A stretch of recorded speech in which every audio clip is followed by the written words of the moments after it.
Good evening, and welcome to this edition of Labor Vision. I'm Bob Delaney, Executive Director of the Institute for Labor Studies and Research. Labor Vision, a production of the Institute, focuses on topics of importance and interest to working Rhode Islanders. We hope you enjoy this evening's edition.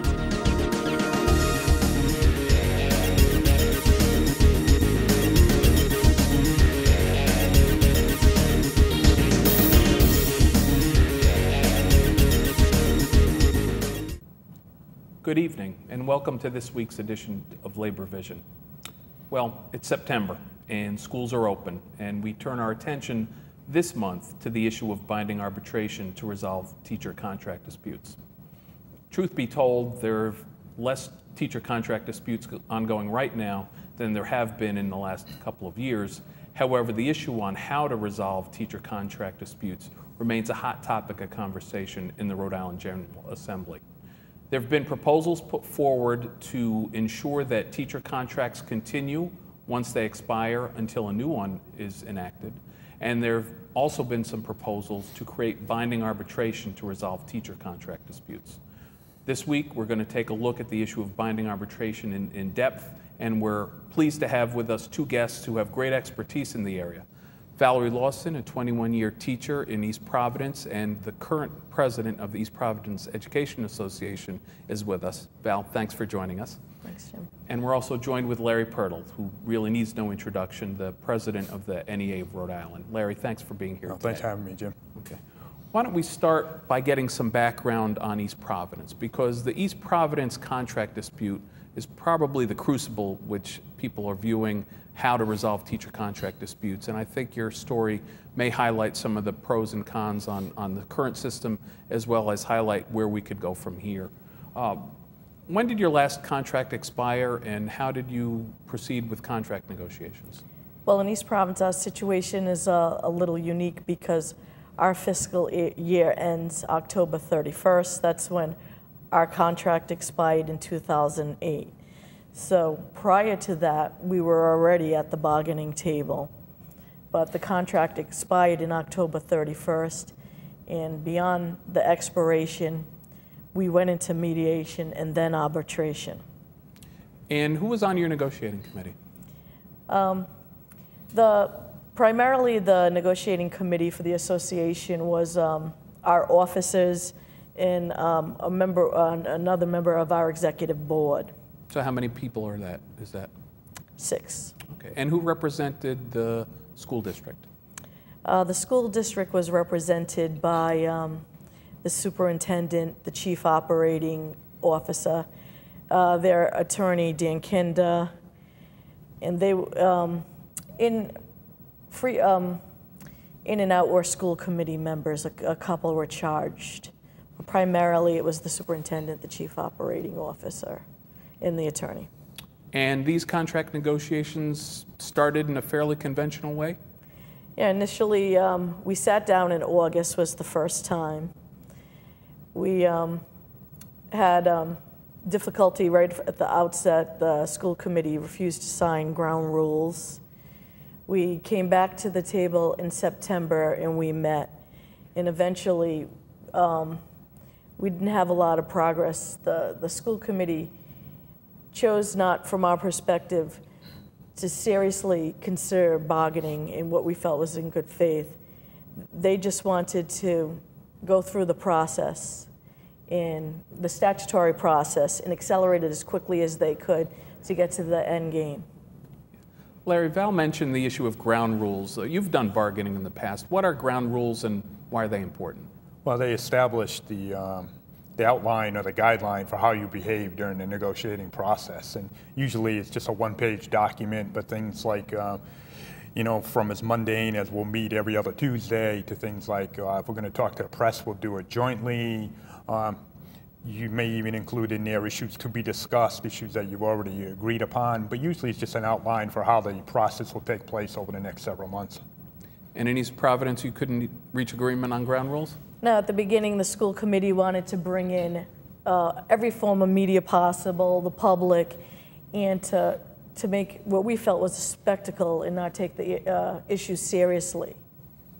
After negotiations didn't move forward, did you enter into the mediation process at any point in time? We did eventually enter into the mediation process. It was pretty lengthy. We had numerous sessions. In the mediation process, instead of meeting collectively, both teams meeting, we met individually. The mediator, who was Bernie Singleton, was a go-between between each side. But there was little movement on what the school committee was willing to address. They basically said, here's our situation, we need $3 million, and that was it. That was their effort to bargain throughout the process. Larry, mediation, is it useful, and what is it good at accomplishing? It's not as useful as it was, and the mediation law has been on the book now for a couple of decades or so. And a mediation is when the two sides can't reach an agreement before school starts. They'll apply to mediation with the Department of Labor. A mediator will be assigned, and the mediator's job is to keep the two sides talking, bring the two sides together. Sometimes they'll meet in the same room, sometimes they'll meet in separate rooms, and the mediator will be the go-between between the two sides. But the main job of the mediator is to keep the sides talking and keep discussing the issues instead of getting bogged down.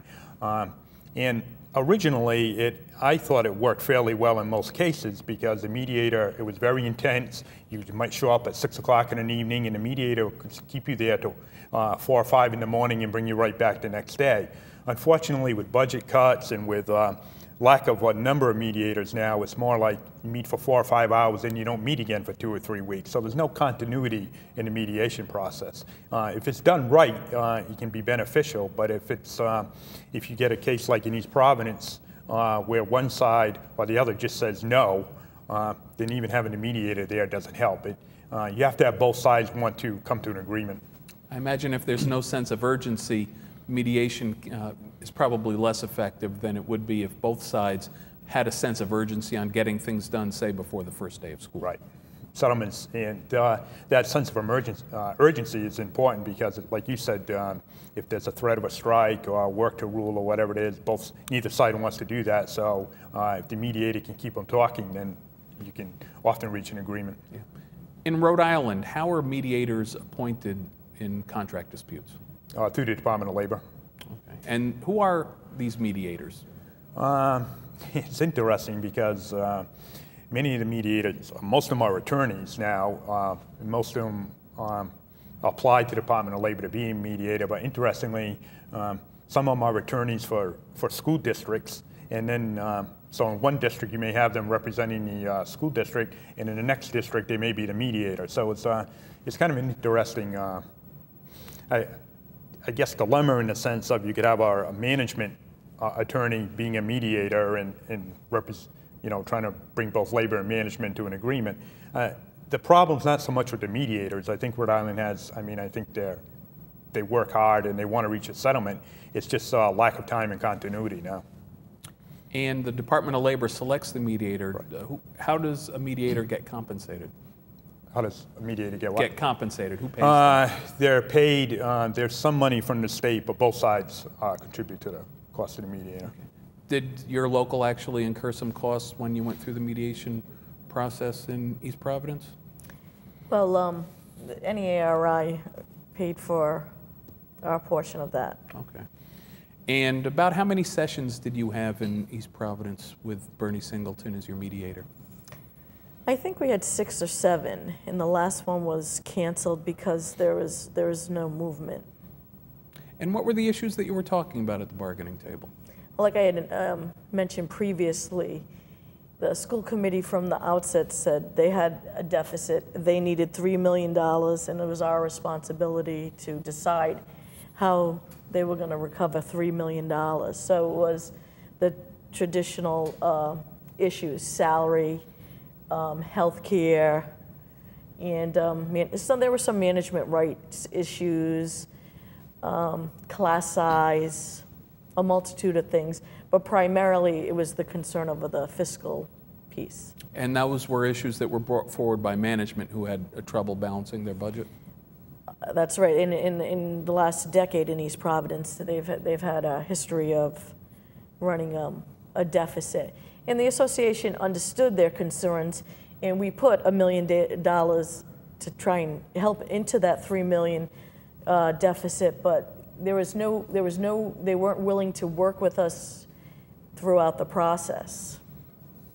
I know that the issue of health insurance co-share was mentioned prominently in the press reports on your contract negotiations. What was the story with the co-shares with the teachers in East Providence? During the last contract from 2005 to 2008, we did not have a co-share in East Providence. And the reason we didn't have a healthcare co-share was because the city came to the East Providence Education Association just prior to that contract and they were also in another fiscal situation. They came to the association, we agreed to help them out. We took a pay cut, a deferment, and as a result of that, they agreed to extend our contract and give us, maintain our health care with no co-share. So that's why we were, as that contract expired, we had no co-share. Prior to that, we had, we had sat down with them on numerous occasions, and we were willing to talk about that. But at the end of that agreement, we did not co-share in East Providence. Okay. At the conclusion of your mediation, you said things broke down. What was the next step in your contract dispute? The next step, we went to arbitration. Okay. Larry, could you describe to our viewers how arbitration currently works for teacher negotiations here in Rhode Island? Right. You can ask to go to arbitration, and an arbitrator is picked. Each side appoints their own arbitrator, and then a third one, a neutral arbitrator, is picked. So you have 3 on the panel. But arbitration is only binding on money matters in Rhode Island. So when you go to arbitration, if it's about class size or selection of textbooks and things like that, selection of textbooks may not be a money matter, so the decision of the arbitrator would be final in that case. But when it comes to salaries or health care, because it is financial, the arbitrator's decision is not binding. So when the award comes out, either side can accept it or reject it. And so what happened in East Providence, the arbitrator's award came out, the East Providence Education Association accepted the award, hoping to get the contract behind them, even though it included for the first time a co-share, did not include large raises, gave management rights that the committee wanted, but the school committee rejected it. So with that, there was no other avenue to pursue. Now, how does arbitration work? Who picks the arbitrator, and what's the arbitrator's role different in part from what a mediator's role would be? A mediator's job is said really to keep the discussion going and to bring the 2 sides together. The arbitrator actually makes decisions about what would be in the contract. As I said, each side appoints an arbitrator, so the union appoints one, the school committee appoints one. Often they appoint their attorneys. And then through AAA, the American Arbitration Association, both sides come up, basically a number of arbitrators are submitted to both sides, and they kind of cross off and pick and choose until both sides can agree on that third neutral arbitrator. And the arbitrator is neutral. They don't favor labor or management right. in their role, And if, correct? Again, both sides have to agree to that arbitrator, so it is truly a neutral arbitrator. Okay. Val, did you attend the arbitration sessions? I was at every arbitration session. Yeah. How many were there? One of ours one session was canceled because our arbitrator was ill. I believe there are 4. And what were the issues that the arbitrator dealt with? Were they the same issues that were before the mediator? They were the same issues, but there were focus issues. Not everything that was on the table in contract negotiations or in mediation was on the table in arbitration, but primarily most of them focusing on the salary and the benefits and the class size and other changes that both sides wanted to make to the language. So we presented factual evidence for reasons for what changes we wanted to make and supported them. And also there were comparables. What our language stated throughout the state was compared to throughout the state, what other district districts had, and where that fell in line helps the arbitrator make a judgment on trying to bring an award that both sides can accept. How did the arbitrator, or the arbitration panel in this case, get the information? Was it a fairly formal process? It was very formal. Both sides set forth testimony, and each attorney, each person from each side got to, for lack of a better term, cross-examine the witnesses and evidence. So each side presented their case to the arbitrator. And ultimately, the arbitrator made a ruling, and each side's arbitrator did too, to agree with the neutral arbitrator's award or disagree. And how long did this whole arbitration process take? We received the arbitration award December 23rd. So it's about 2 months. And it was a very intense process. The presentation of the facts, compiling them, the presentation of it, and then waiting for the award, and then going through the award, and then making the ultimate decision of how each side wants to go forward. So once the union received the arbitration award, what did you do, and why did you make the decisions that you did? The association received the award. The negotiation team received the award first. Jeanette Woolley, our UNISERV director, who presented all the evidence in the arbitration, and John Lydecker was our arbitrator. We went through the award. The entire team went through the award. We looked at, in the award, it'll say what the association presented, what the school department presented, and then the arbitrator will rule. And so you have to go through each piece the arbitrator rules on to see what the bulk of the award is and whether you deem that acceptable. From our perspective, it was whether the negotiation team was going to recommend it to the membership. Ultimately, like Larry said, the award, the membership wasn't in love with the award, but ultimately it would financially, it didn't do what the school committee needed it to do, but it was a loss from our perspective as far as salary and co-share. But we felt that under the circumstances and the conditions of the economy, and the fact that we wanted a contract and we wanted to move on, that we would be willing to accept the award. And the team presented it to the membership a week later, right before New Year's. We recommended the membership to accept it, and overwhelmingly they did, because they understood that under the circumstances and all the time and the effort, that it was something that they could live with and move on, because it would be a resolution.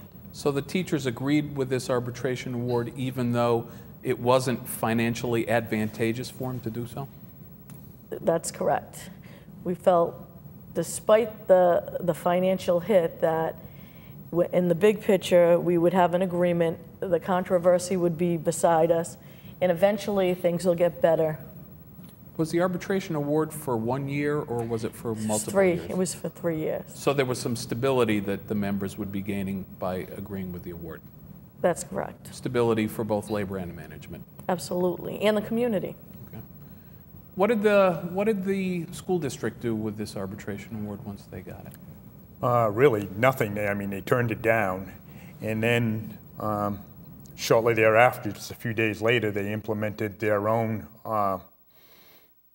contract proposal, which was 0%, 5% cut in salary, 20% co-share. I believe there was an increase in class size. There were some other changes they just unilaterally implemented that were not in the current contract that East Providence had, and certainly weren't in the arbitrator's award. So the school committee went further than any school committee has ever gone as far as what happens after the arbitrator's award comes in. So the school district triggered arbitration. An arbitrator, a neutral, issued an award, but then the school district rejected the product of that arbitration process. That's exactly what happened. How close was the arbitration award to what they implemented? Was there a significant dollar hit, if you will, to the teachers based on accepting or having to live with what the school district did versus what the arbitrator Very awarded? significant impact. The co-share was 4 times. In addition to the co-share piece, they changed the plan design that we have. We went from a $200 deductible in hospital to a $500 deductible. So that was just one instance. The salary piece was rolled back 4.73%, which was the previous raise that we had received. And in addition to straight salary, they rolled back stipends received for things like master's degrees. They reduced longevity. So there were numerous areas that were impacted.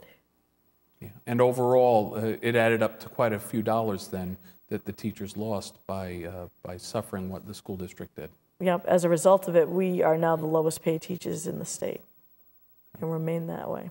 One thing to add that they did, which other communities should be upset about, was that the teachers in East Providence had to sign a document saying if they could get health care anywhere else, they had to take it. So what they were really doing was, if you had a teacher who taught in East Providence and one who taught in Cranston, East Providence was now passing the burden of health care costs on to Cranston. If you played that out through every district across the state, I mean, it wouldn't work. So they went, again, further than any school committee has ever gone, but they also passed the buck, not only from East Providence, but they passed it to other communities and other businesses in Rhode Island to pay for health care that they should have been paying for. So private sector businesses were hurt as well if they Exactly. had to cover more people than they were prior to this. So how'd this story end? What was the end result of this arbitration process that yielded an award that the union accepted, management rejected, management then went and imposed their final offer? How did this story end? Well, I would sit here and say it hasn't ended yet. But as Larry said, they implemented terms and conditions of employment. In addition to that, we were in court over Title 16 versus Title 28, whether they had the right to implement those terms and conditions. Currently now, we have an agreement that brings us to October 31st, 2011.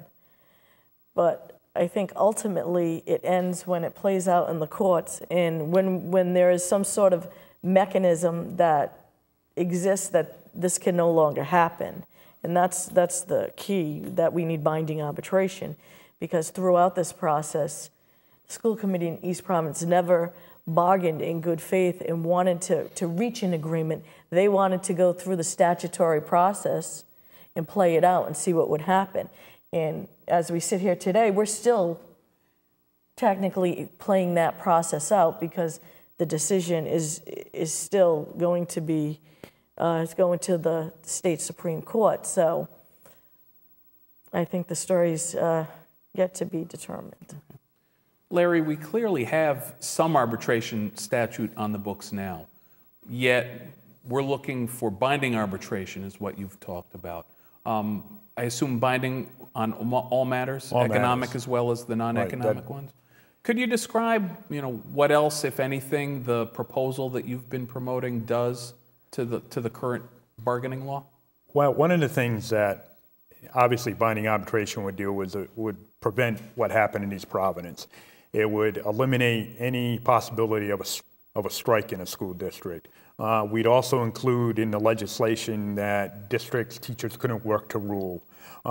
So all the things that the other side objects to or complains about as far as teacher unions going on strike, working to rule, etc., binding arbitration would solve all of that, because you wouldn't have any of that. There'd be, you'd always have continuity. You wouldn't have any questions about the opening of school each year. So we think, and Connecticut has binding arbitration, and they've had it for years now, and has worked very successfully there. So we think the way to solve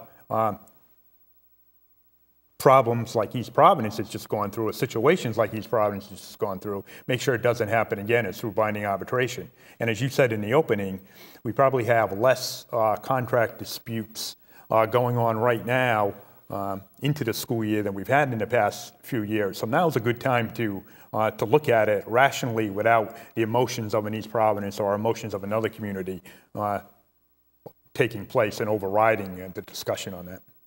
Val, I imagine the ongoing contract dispute was difficult for the teachers in East Providence. How did it affect schools generally? I think it was difficult for the teachers in the community. I think the effects of what happened still remain. And I think until there's a resolution, some sort of mechanism to prevent something like that, you're going to have teachers that are concerned about these issues. I mean, I think the overriding feeling was every day teachers were worried about whether the school committee was going to act again unilaterally. I mean, there was no trust, there was no communication, no respect between the way the teachers felt we were treated by the administration in East Providence.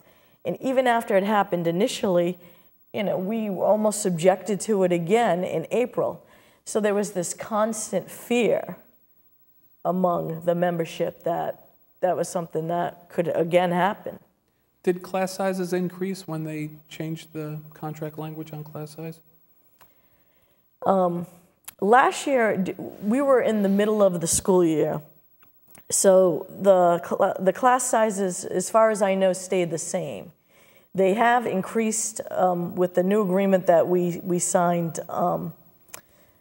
in the spring. They have increased at the secondary level from, we had a 25, could have 26 max at the secondary level, and now it's 28 to 29. That class size remains at the elementary level. Larry, I know there have been proposals put forward on binding arbitration for years, and there was one put forward last year, but I don't recall there being a hearing on it. But I know you were at a very hotly contested hearing on binding arbitration the prior fall. Could you describe what you told the committee? Well, first of all, just what I said a little earlier, we think binding arbitration takes care of any possibility of a strike, work to rule, eliminates the idea of work to rule, and makes sure that we never have another East Providence. So you don't, kids can start school in September, late August, September, and know that there's always going to be that continuity there. Parents don't have to worry. The things that teachers went through, the animosity that sometimes occurs between the two sides or even extends into the community, all that's eliminated with binding arbitration. The second thing is we'd agree, obviously, to all the things that are currently in law. Wouldn't violate anything currently in law, such as the cap on taxes local communities can levy, et cetera. So this would be a way of solving contract disputes when the two sides can't agree. And as I said, the model in Connecticut has worked for years. Connecticut actually did a study over a 10-year period starting in the mid-90s, and what they found was that the neutral arbitrator actually ruled about 50% of the time in favor of the unions and 50% of the time in favor of the administration. So there was no clear-cut, this side, the opposition likes to say, well, the union always wins. That's not true if you follow the Connecticut model. It's about 50-50. The other thing was that in Connecticut, almost every time that a contract was submitted to binding arbitration, the money awarded for salaries, 2%, 3%, whatever, was usually lower than the negotiated salaries at the same time. So the arbitrators' awards were not aligned with what everyone else was negotiating. And again, it's a way of making sure that you have that continuity and you can solve the dispute without the animosity and without all the difficulties. And again, East Providence is the perfect example. And the binding arbitration proposal that's been put forward here in Rhode Island allows the arbitrator to consider a community's ability to pay? Right, community's ability to pay. What would happen is the union would present, say, take class size. we would argue from the union point of view what class sizes in surrounding communities, or if it's an urban area, what other urban areas are. We'd argue about the research that shows about class size, what's optimum, et cetera. But the school committee would talk about ability to pay and what they've done, and it would allow the arbitrator to take in ability to pay, what the financial situation of the town and state is at that time. So all those issues would come into being. I know in the past, when there have been hearings on binding arbitration proposals, the School Committees Association has been pretty vigorous in opposing it. And they were fairly effective in organizing individual school committees to oppose the binding arbitration proposal last time. What are the opponents saying about binding arbitration? Well, I think there's two major arguments. One is that, well, look at Connecticut. They have binding arbitration, and their teacher salaries are the highest in the country, or they've always been one or two over the last 20 years. The truth is, though, binding arbitration had nothing to do with that.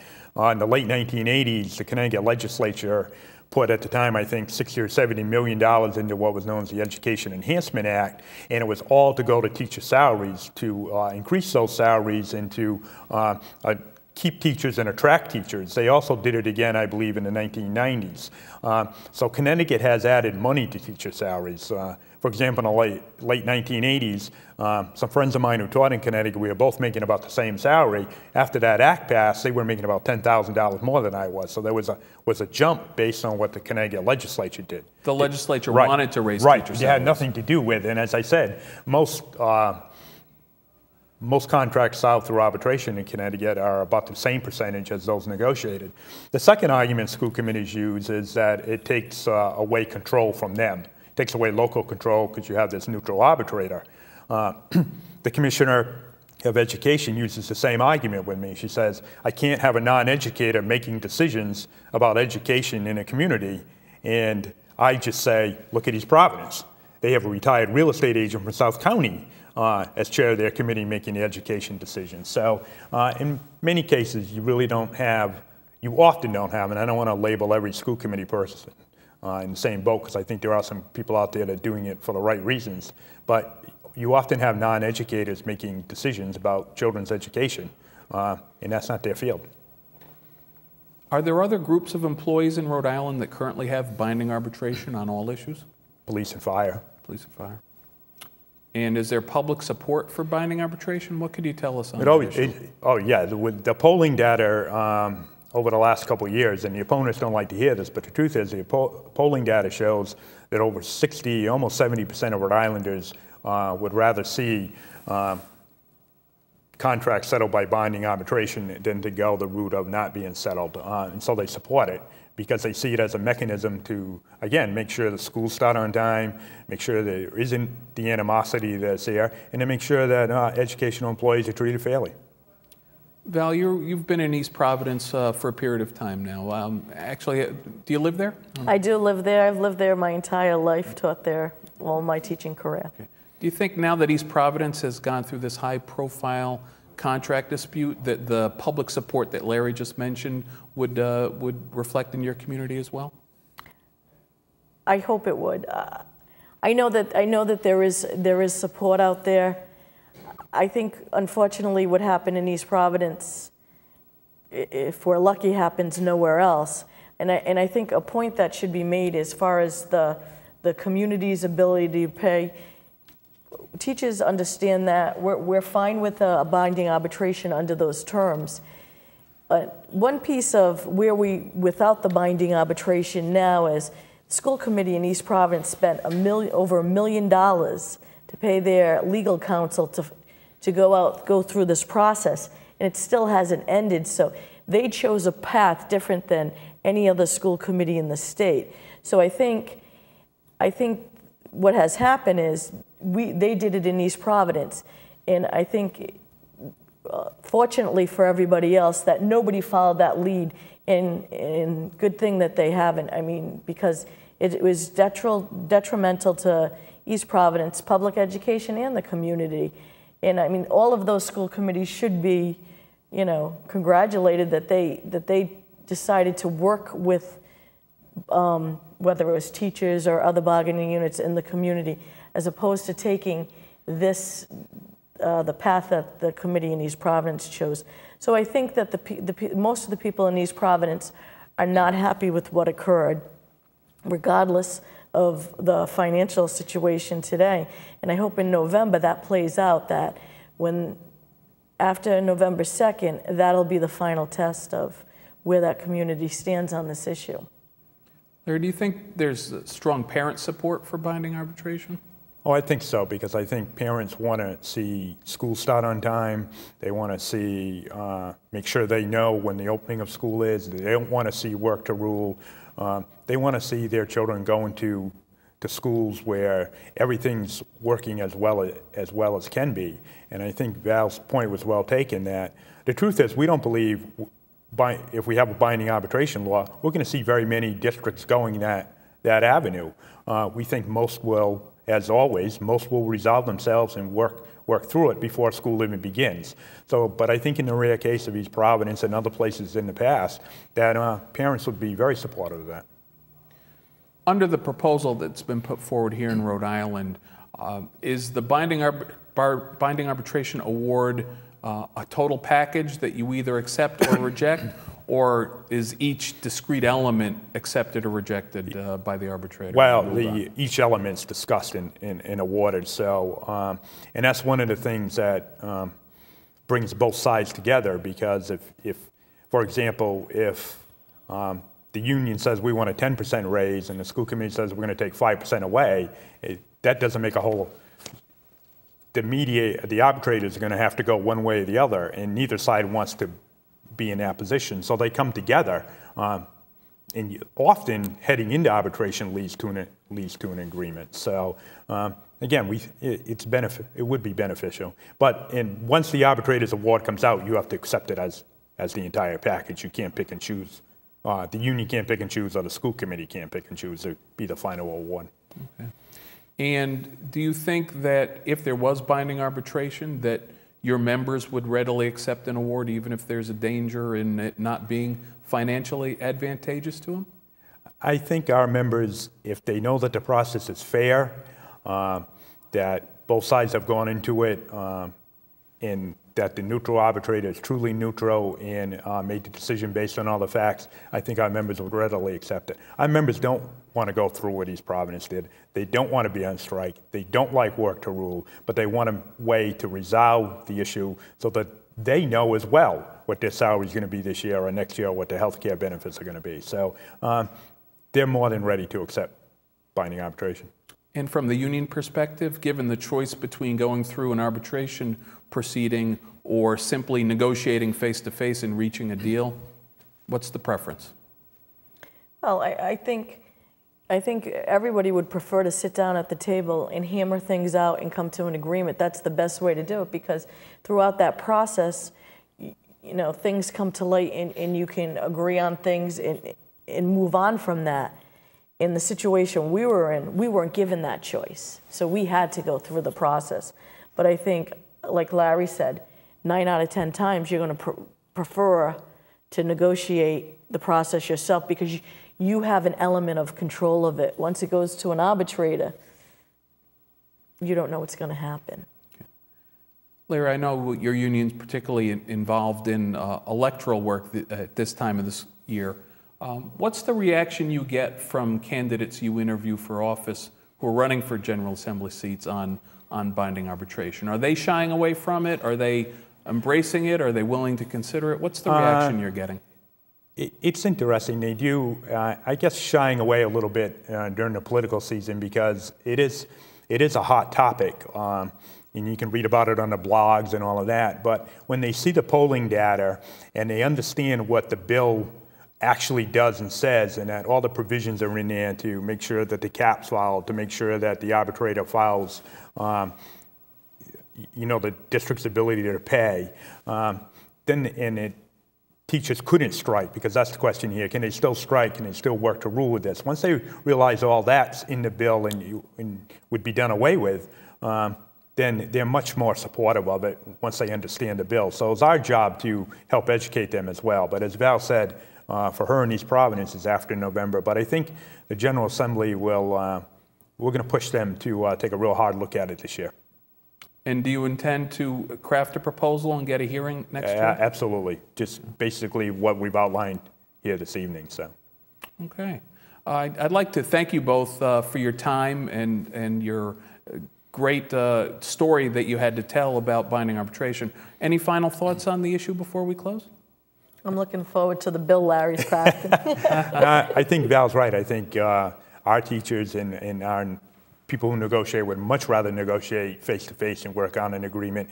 It's much better to do it that way than to go to arbitration. But this will allow, binding arbitration will allow for that rare instance when the two sides can't come together to make sure that there's a contract in place without everything else that goes along with not having a contract and go through what East Providence did.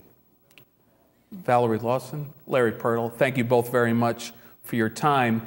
And I think the topic is timely now that school has started, but it looks like the issue of binding arbitration is going to be with us for a while, and the viewers should anticipate more activity in the General Assembly once they convene this coming January. Thank you very much for your time, and thank you for joining us on Labor Vision.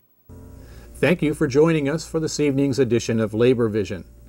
We appreciate your input and encourage your comments. Labor Vision can be seen 3 times each week here on Channel 14. Join us on Tuesdays at 7 p.m., Thursdays at 8 p.m., and Saturdays at 5 p.m.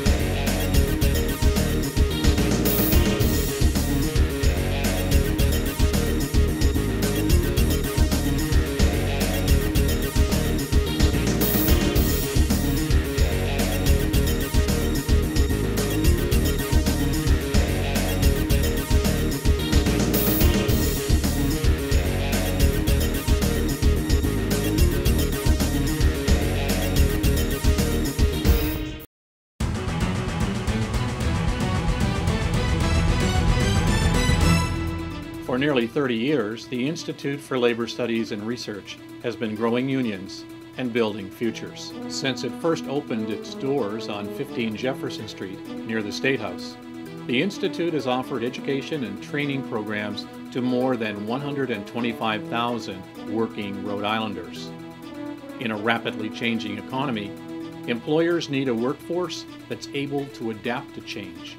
The Institute is committed to offering programs that provide our students with the skills to meet the demands of this new economy.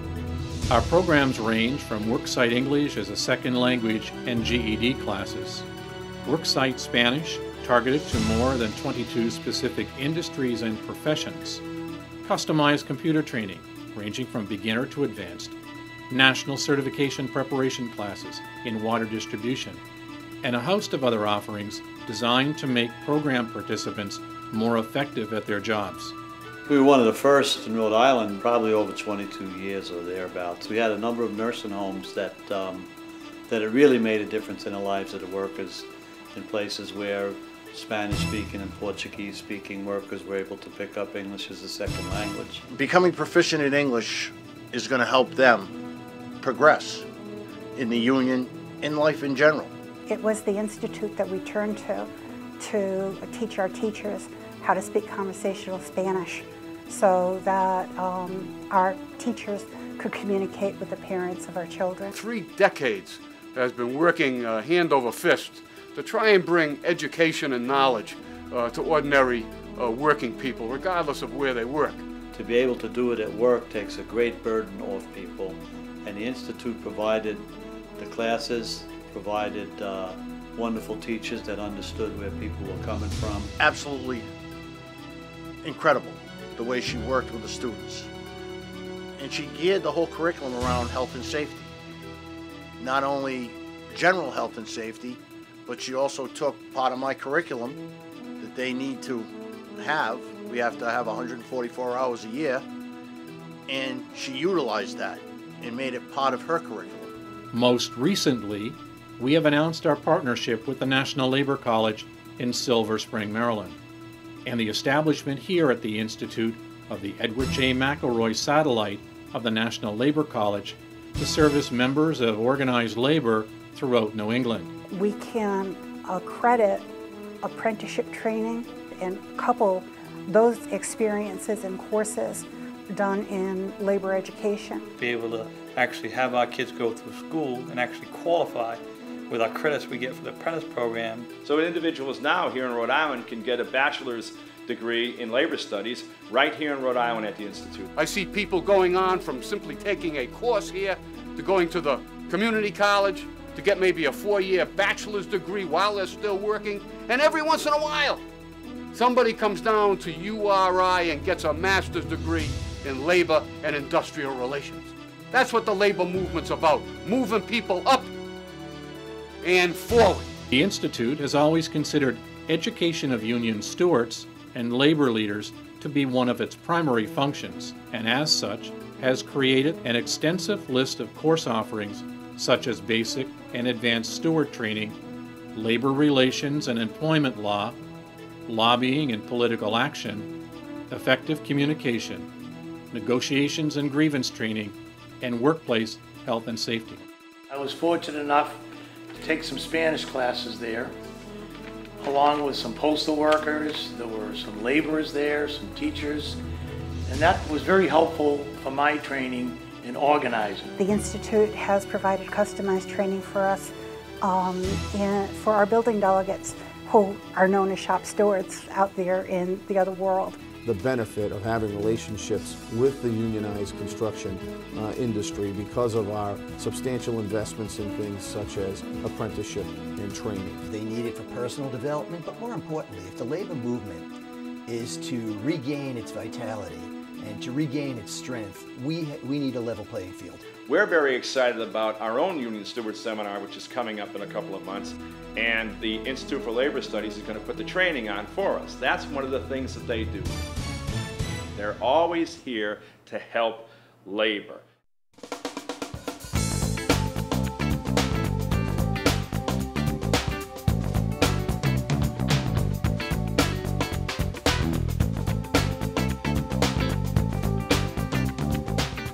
Our Leadership for a Future program provides a leadership training environment for emerging and established leaders from community groups, labor unions, and religious community. Leadership for a Future also provides an opportunity for leaders from diverse groups and backgrounds to forge relationships and networks that will benefit themselves and their organizations through their lives. What initially attracted me to the program was some of our leaders with the laborers. They had had discussions with people at the Rhode Island AFL-CIO, and it was impressed upon me that this was a very important program, a new program that had a lot to offer, which happened to be the case. When you look at Leadership for a Future, I mean, that says it all right there, is that, you know, in Rhode Island, we need leaders to step up to make us stronger in the future, and I wanted to learn how to be a part of that. The leaders of the labor movement in Rhode Island are going to come from individuals who take courses in leadership and development here at the Institute. If you want to learn from a group of faculty who will help you do the best you can and build all the skills you need to be a really effective community advocate, Leadership for a Future is the program for you. The Institute for Labor Studies and Research has produced Labor Vision continuously since 1986. It is the only television show dedicated exclusively to covering issues that concern Rhode Islanders and their families. In addition to the regular coverage of a range of topics, Labor Vision each month chooses a current issue to explore in depth. Labor Vision interviews people on the street, on the job, and at conferences and meetings about the issues that matter to them. Each month, experts and community leaders come together to form a panel to discuss a timely issue. In that program, we have interviews with people who are newsmakers in the labor community, maybe people who are sympathetic to ordinary working people, even if they're not in a union. We present rallies and demonstrations, discussions of important points of order. And we're very grateful to have that opportunity to be able to reach out and let the world know what we think is important for their children and what's important for education. It's our thing. It talks about us. It speaks truth to power. We're the stars in the TV shows that come on Labor Vision. And it talks about all the good work that the Institute cares about and the labor movement cares about. The Institute for Labor Studies and Research has trained more than 125,000 members of organized labor and working Rhode Islanders. We're very proud of that accomplishment, and we look to 125,000 more in the next 30 years. Together, we'll build something that people 30 years from now will look back on and pay honor to as well. It is very important that the Institute continue to thrive and to grow. By building up the labor movement through these instrumentalities, we've been able to build these people into better citizens. That's major in growing the union. Which everyone knows nowadays is more important than ever. So, I mean, they've been a valuable resource. It's a key instrument in strengthening the labor movement and revitalizing the labor movement. So it's our responsibility not only to raise the resources, but to explain to people how this really sews together the fabric of a decent life for our members, for people who are not our members, and for people generally in the state of Rhode Island. When you support the Institute for Labor Studies, you support the labor movement in Rhode Island.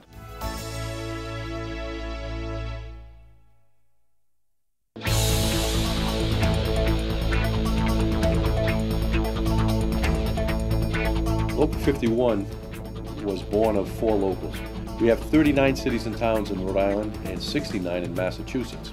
Local 51 is made up of 1,400 members of Rhode Island and southeastern Mass. With the formation of this local, we became much stronger, much larger, and obtained a different focus from just trying to keep our members working to trying to build our industry.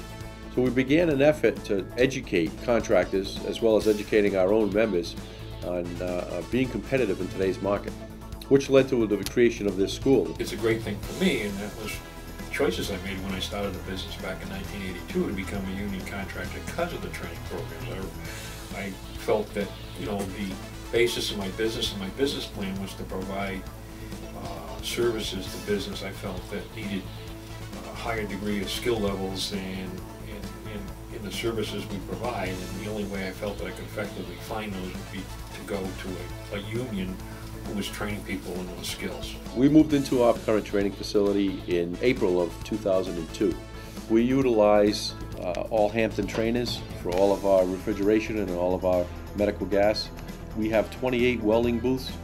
We're the only facility in the state which will provide any type of welding, from gas welding to shielded metal arc welding to computerized welding, which is used in the biopharmaceutical industry. We would certainly classify it as state-of-the-art. It's actually the envy probably of New England if you go around to all of the various different ones. Anyone that becomes a member of Local 51 and enters our apprenticeship program goes to school for 5 years, 10,000 hours at no cost to the member. The school services more than 850 journeymen and apprentices. We train all of our members, plumbing, piping, and refrigeration, in welding and brazing services. The instructors are awesome. I come 3 nights a week. One night's just voluntary. Always learning something new with this trade. I found that, you know, you can't learn everything in a day, and you probably can't learn it all in 10 years either. It takes a long time. Education is everything. That's the lifeline and the support of this local or any other organization. You need to train your youth. Our apprenticeship follows a program and curriculum set out by the United Association. The state law mandates 144 hours of education per year. We mandate a minimum of 268 hours for each apprenticeship. We do plumbing, pipe fitting, refrigeration, welding's a big part of it. All of our apprentices will learn how to weld. All of our apprentices will learn how to braze. And when they finish their apprenticeship, they will typically come back to hone their skills in the journeyman classes. There's no substitute for a UA trained mechanic, and there's a tremendous amount of effort that needs to be placed into creating the teachers, you know, for that effort. What's important to realize is the instructors that we have here, they love to teach, they love to educate these kids. They enjoy what they're doing. And it reflects in the kids, because if the instructors are here and they don't really want to be here, it all reflects in the education. So these guys that are here, they give a lot of their time to teach. They come in early, they do lesson plans, they go away from their families for these training seminars, just to come back here and able to give back. Here at Local 51, we're constantly upgrading our skills. We have journeyman upgrade classes that come up.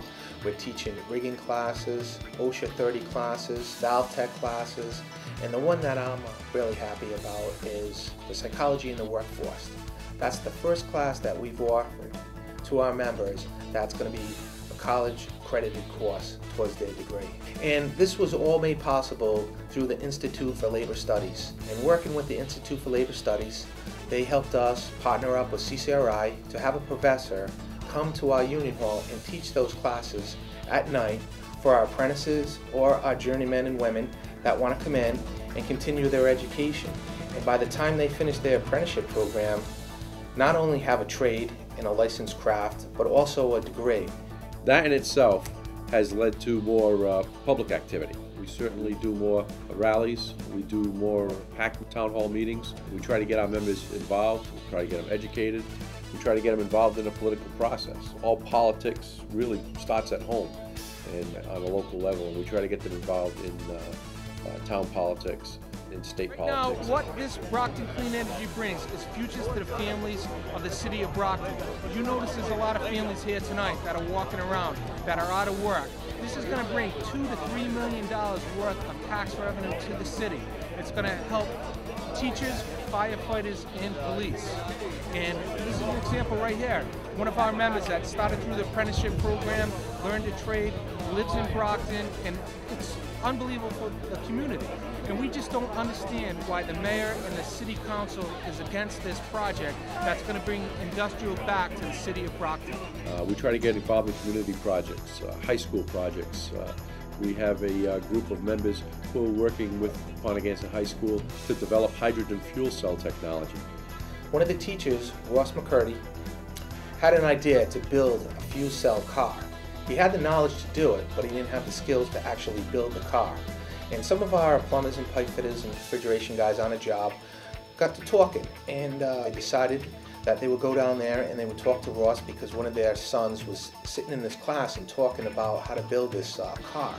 And they volunteered their time and they decided to build a hydrogen car. It's a fuel cell car where the exhaust is pure water. And you take these skilled mechanics to go into a classroom environment and literally from a chassis up, build an automobile, and then bring in the new technologies of hydrogen and fuel cells. The education that you're giving to the kids is absolutely invaluable. And the kids of the school get the credit for it, and Local 51 gets the credit for actually working with them and building the car and showing them that what we can do, that a plumber and pipe fitter, it's just way beyond the residential. A great deal of our commitment to our community is to be involved in many of the social aspects and responsibilities that we have to share. One program that we're particularly fond of is the blood drive.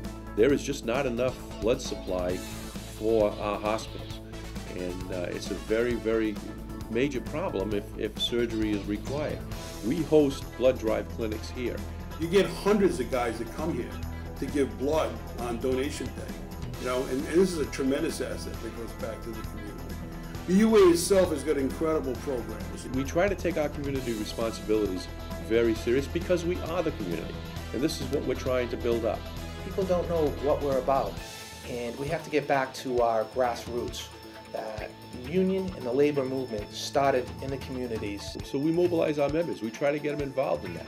Union is like a family, and unionism is what we were first taught.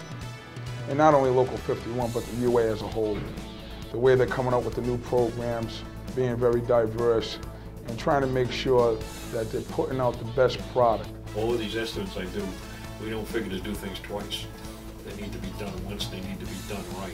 UA Local 51 is committed to done once, done right.